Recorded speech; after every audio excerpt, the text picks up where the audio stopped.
So today I'm going to go through the syllabus in rather tedious detail, but not every detail. Uh, I did not print it out for you. Normally I do that, and I just ran out of time, but I did email it to you. So I hope you can stick with me for some of the highlights, if it can be called that, of this syllabus. But it is important to know what the policies are. Okay, it is important to know them.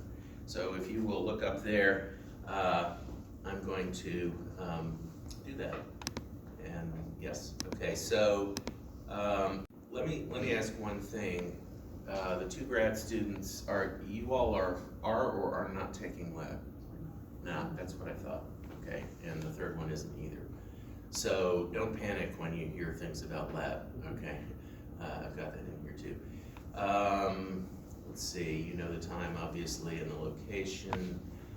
Labs are, if you're an undergrad, you're either in the Tuesday or Wednesday sections. We do have the room across the hall 101 reserved from the 2 to 3 o'clock hour.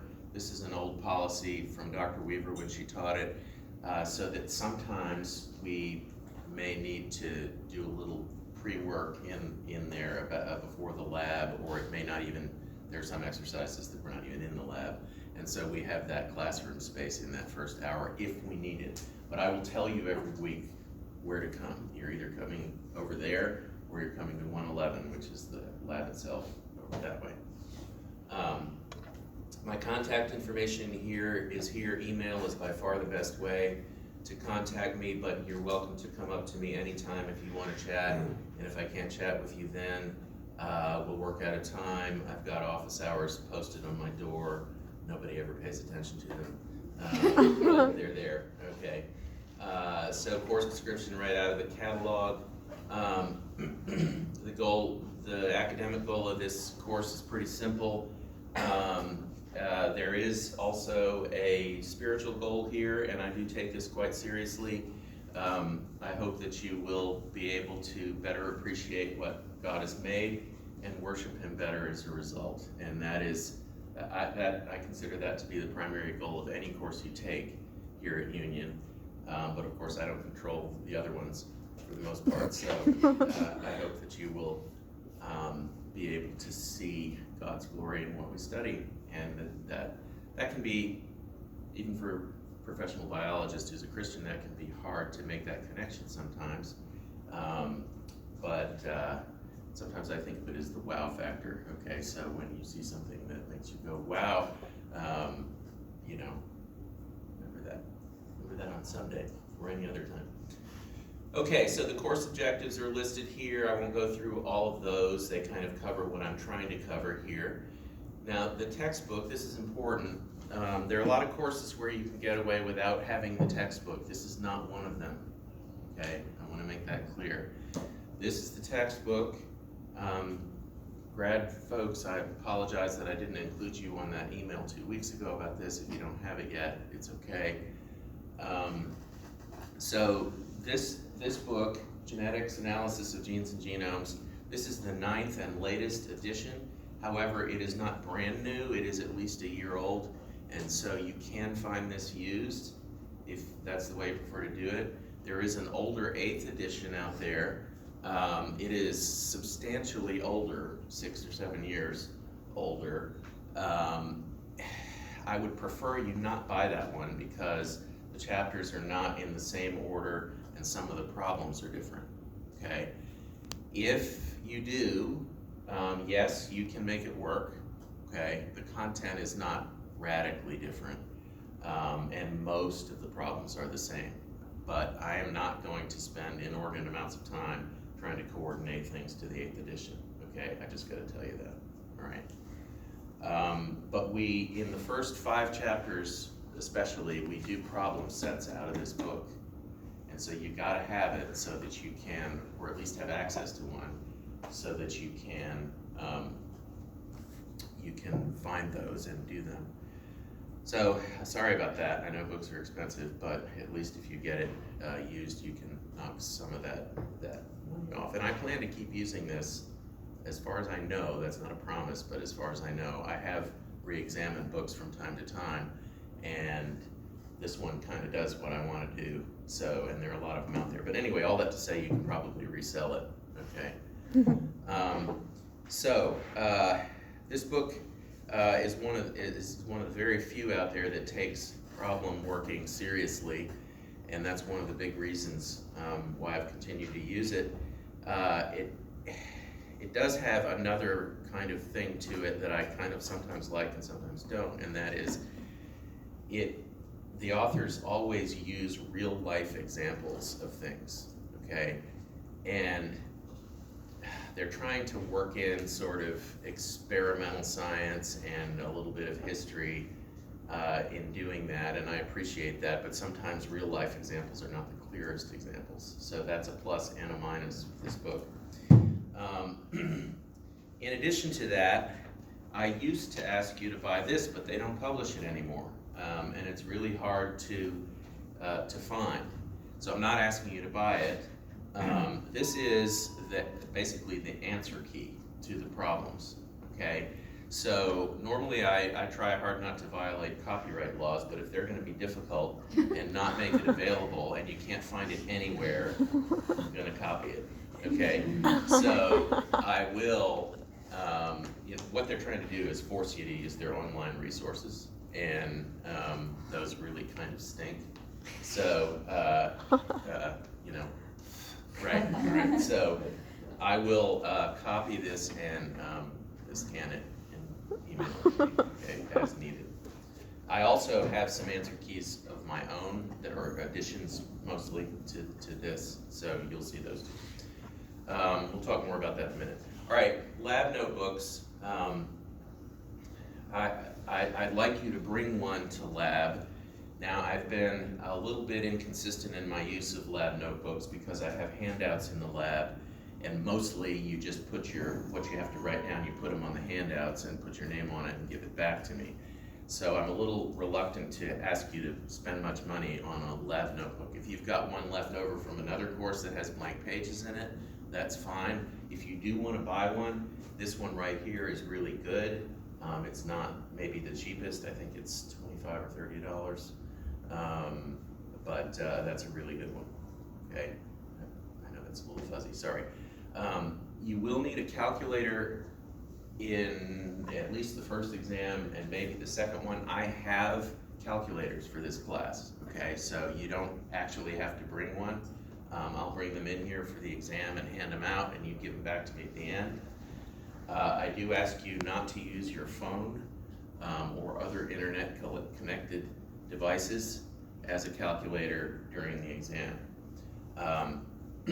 And in lab, there will be sometimes photographs and images that you need to have. You all are much more astute with the electronics than I am, but so you'll need a flash drive or something, right? And very often what we do is one person gets a copy of it and sends it out to everybody, right? So just be aware of that. Yeah. All right, so method of instruction, I don't think there's any big news there, except problem solving. I already mentioned the problems that come out of this book. I am not grading you on the problems, but if you have a drop of concern about your grade in this class, you will do them, okay? Because they are essential practice for understanding what's going on. Now, I have a note in here that says I may call on you in class to come up here and show everybody how to do one. We'll see about that. It's not a definite practice, but sometimes we do that. And what I'll assign the problems to you. I'll give you a due date for them, and then on that due date we will go through them. Okay, I will go through them. I may ask you to participate in that process, basically.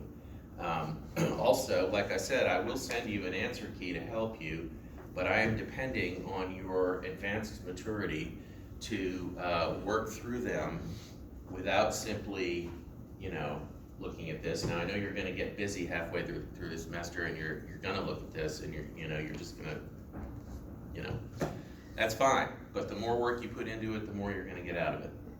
That's up to you, that's on you, okay? And so, especially for some concepts, you really have to do that, or you're not gonna get it, and you're not gonna do well on the exam if you don't. Okay, is that clear to everybody? All right. Okay, there's a little bit of writing in here, and this is a new version of this from what I've done in the past. I'm going to, 3 times during the semester, I'm going to give you, everybody will get the same article, and this will be a primary research article that I think is accessible to you. I may also give you some sort of review or something with it to help you understand it better. And I would just like you to write a short summary of what the article says, okay? I'll figure out the word count and that sort of thing, but it'll be 1 page or less, probably 2 big paragraphs, something along those lines, enough room for you to explain it, basically.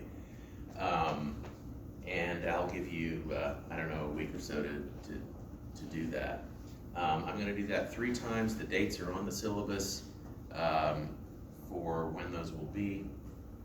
Now, for the grad students, that 3rd one, the first 2 will be the same as everybody else's. The 3rd one, I'm gonna ask you to do a bigger paper, okay? And Hassan, you've had me before, and immunology is the same thing, okay? I'll talk to you about that. Labs, so more on that when you're in lab.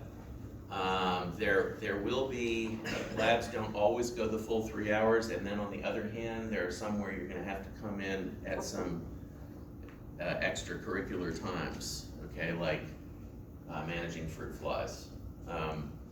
And so we'll talk about that more in lab. We will not have any labs the week of April 20th because that's the symposium that the students do, and it's on Tuesday. And so neither Tuesday nor Wednesday labs will meet that week. We do have spring break the last full week of March, and so obviously there's no lab then. Come in if you want, but I won't be here. All right, try not to miss a lab period, please, okay?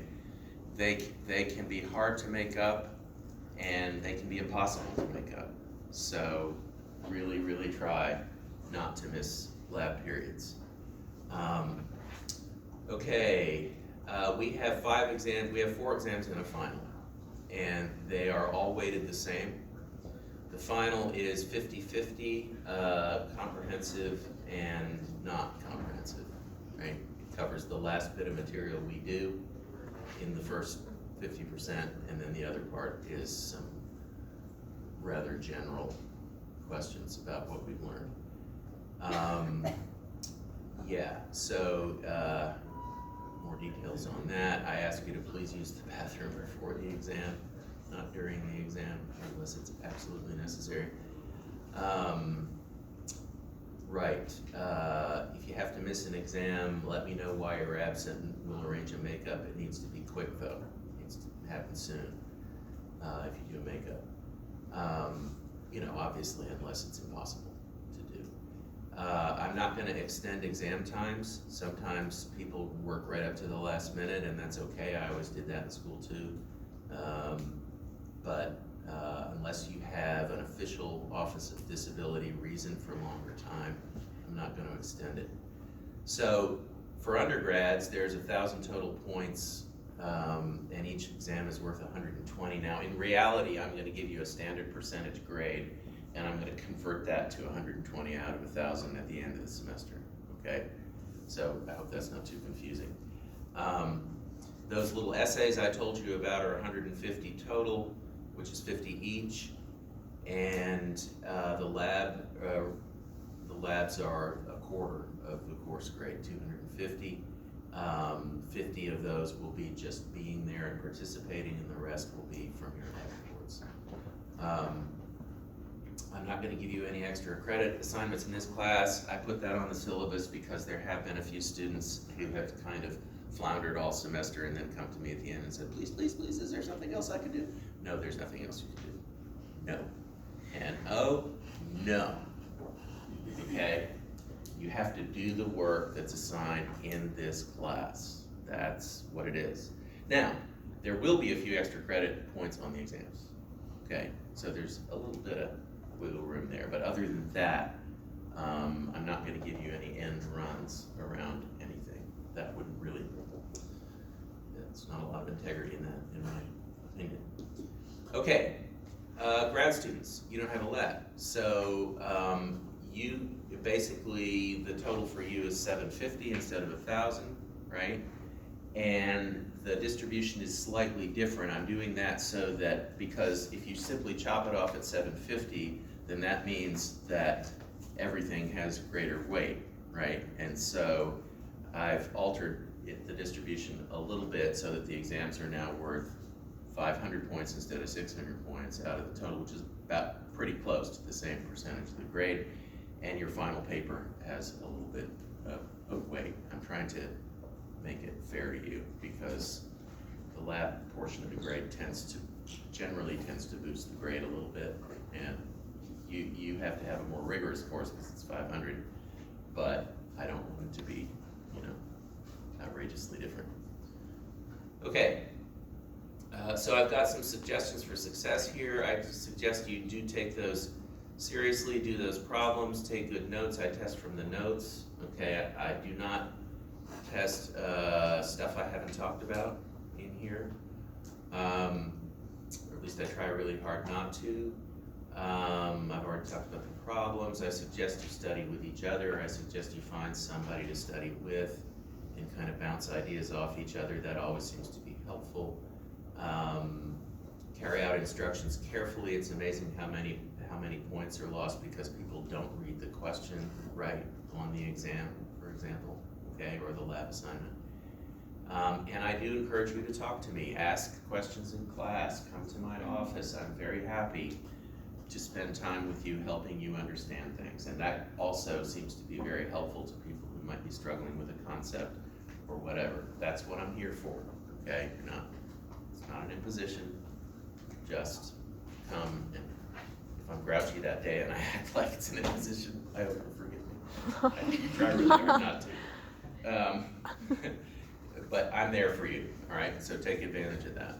There are also tutorial services over that way. I'm not sure how helpful that will be in this class, but they are there for you if you need them.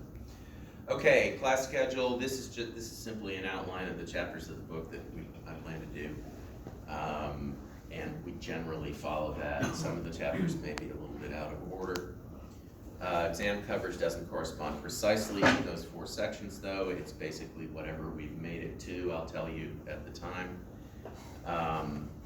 A little note on molecular topics. I and the other profs, Mark Lockett doing cell biology, Mark Bolliard doing molecular, and David, well, it's not David Wing anymore, Betsy Caceres doing biochemistry. Reminds me, need to talk to her. We're trying not to overlap too much, okay? There is some overlap. Genetics has plenty of things to cover without reiterating molecular biology for half the course, okay?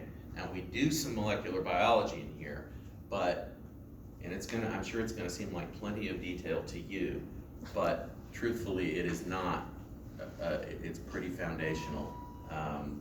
The other stuff you can get in molecular biology or wherever, okay? Does that make sense? All right, I've got calendar dates here, so you can look at that, the topical papers, the exams. Sorry, that shouldn't be there. That is a leftover that I should have made go away.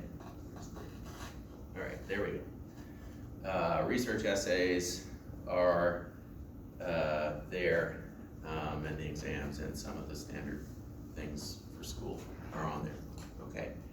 Roll is called at the beginning of some classes, okay? I'm just trying to generally track you. If I notice that you are absent a lot, that obviously is gonna hurt your grade just because it does. Make sure that you let me know why you're absent or will be absent. Obviously, the school policies about sports teams and that kind of thing apply here. but do let me know. Please don't ask for extra time on the ends of spring break. This is a Tuesday, Thursday class, and so you've already got Friday and Monday as far as this class is concerned. Yeah, there's some policies there. Electronic devices, don't disrupt the class with your phone. Even if you're bored to tears, please don't zone out texting with your phone in here. The academic integrity policies, don't cheat, don't cheat, don't cheat. Okay, it's uncomfortable for me, it's uncomfortable for you, and it could cost you the class. So please don't do that, especially when you're taking exams. Don't be doing this. Don't be doing this. Okay, I look for those things. I'm not an idiot, even though I may act like it sometimes. Lab work. Lab work's a little tricky on this. We work in groups, and that's the way science is done, and so I'm comfortable with it, okay? In general, when you're answering questions and filling out your lab report, you should be doing it on your own so that it reflects your own thinking. And so I try to explain that here. If you have questions, just come to me and ask. I'm not too hard-nosed about it, but I want you to get the most you can out of the lab. Okay,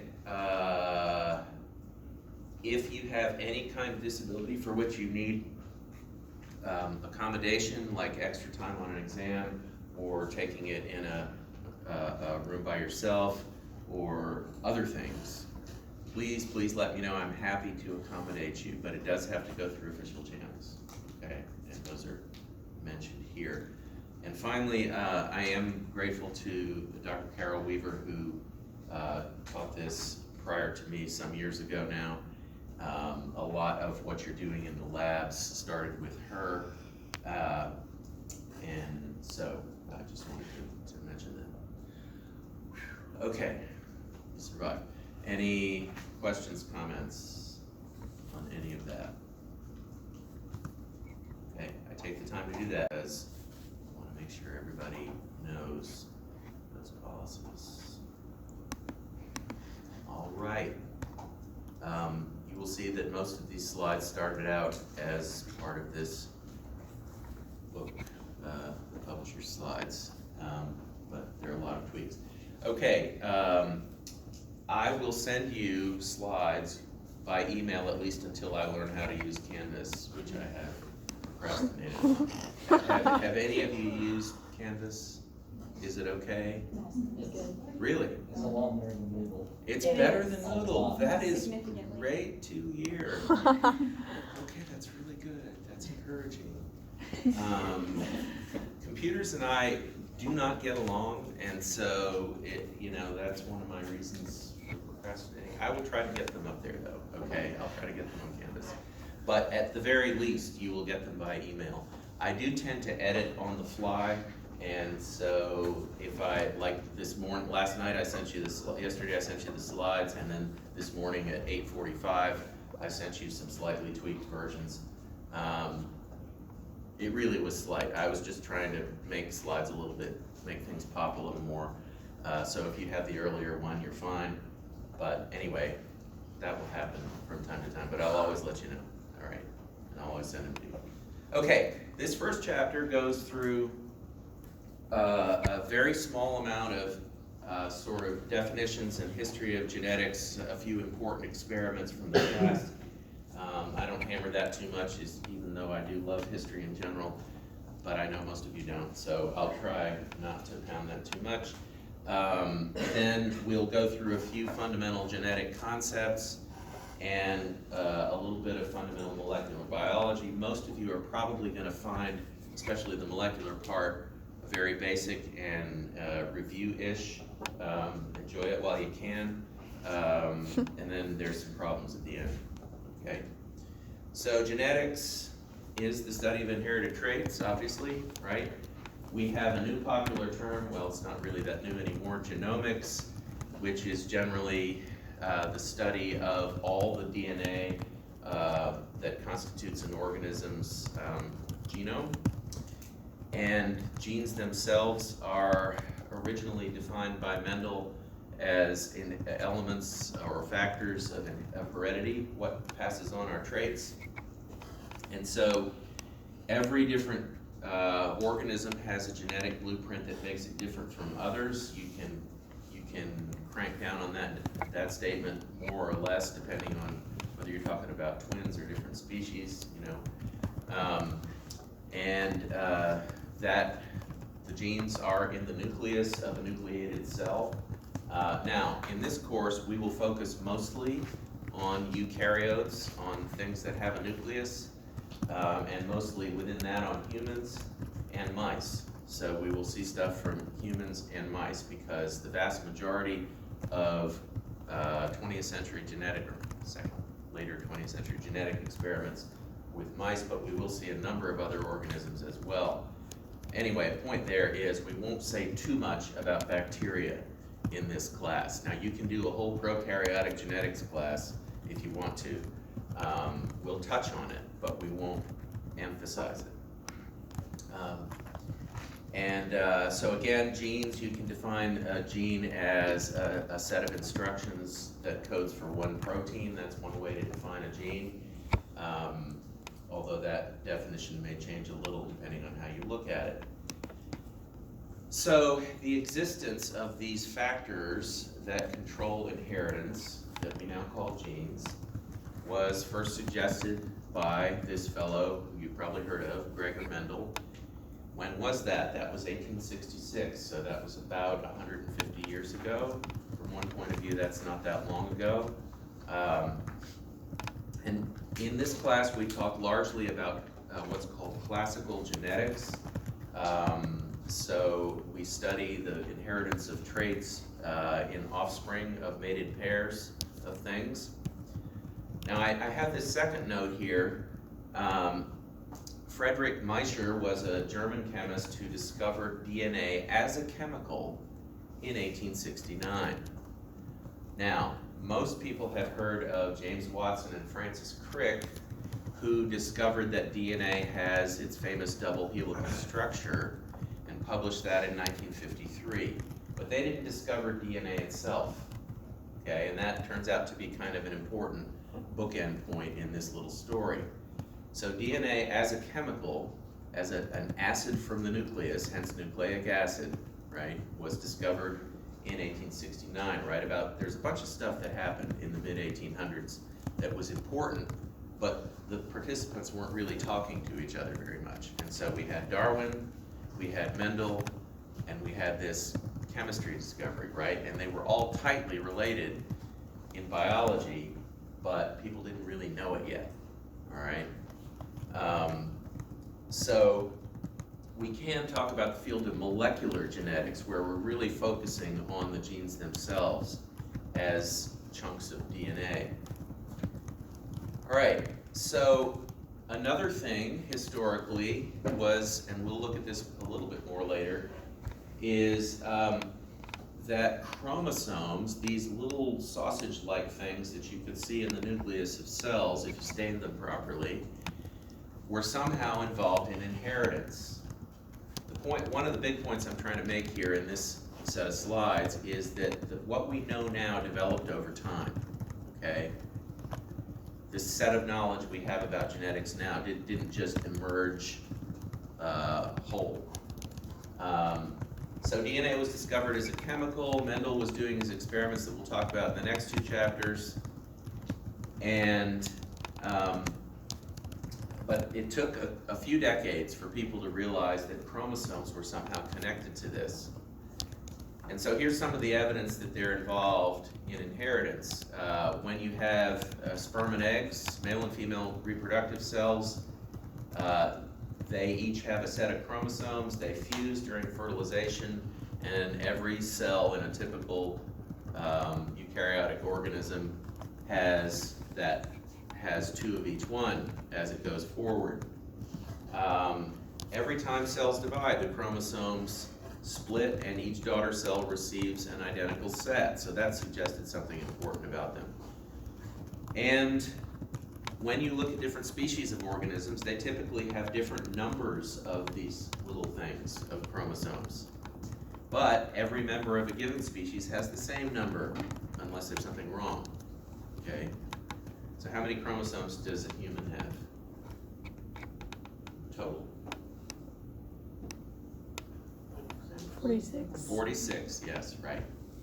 23 from dad, 23 from mom, right? A mouse has 41 or 2. A lot of plants have enormous numbers of chromosomes, so it varies quite a bit. All right, so whatever passes traits on, this genetic material, whatever physically does it, has to have these 3 traits. It has to be able to carry information that specifies the processes of the cell. It has to be able to be passed on. It has to be transmissible from cell to cell and across generations. And because we know that changes or alterations in traits do happen between generations, it somehow has to be able to undergo those mutations, those changes. All right, so as people analyzed chromosomes chemically, they realized that they contained mostly 2 types of biochemical. They contain DNA and they contain protein as well. And so there could be some differences in those proteins too. And so the big question of the 1940s or so was, what is the genetic material? Is it protein or is it DNA? And for a long time, protein seemed to be the better candidate because there's more diversity in protein. Proteins are made of amino acids, and there's 20 different kinds of amino acids that typically make up proteins. But DNA seemed really boring because if you broke it down into its components, there were only 4, right? And we call these, of course, bases or nucleotide bases, and we abbreviate them A, G, C, and T. And so for a long time, people thought, well, DNA just seems to be repeating units of A, G, C, and T, and that's not a big enough alphabet to code for anything important, right? But 20, that is a big enough alphabet. So a lot of people were kind of championing protein as the likely genetic material, and one of those was a guy named Linus Pauling, who you may have heard of in connection with vitamin C, because in his elderly years he pushed vitamin C as something that might help you with colds. He won a Nobel Prize, I'm pretty sure anyway, for certain things he did in explaining proteins. He was a brilliant guy, but he was wrong about that. Okay, so now we're going to look at 3 major experiments that help people understand that in fact it was DNA and not protein that was the genetic material. So they are known as the Griffith experiment, the Avery, McLeod, and McCarty experiment, and probably best known as the Hershey and Chase experiment. And these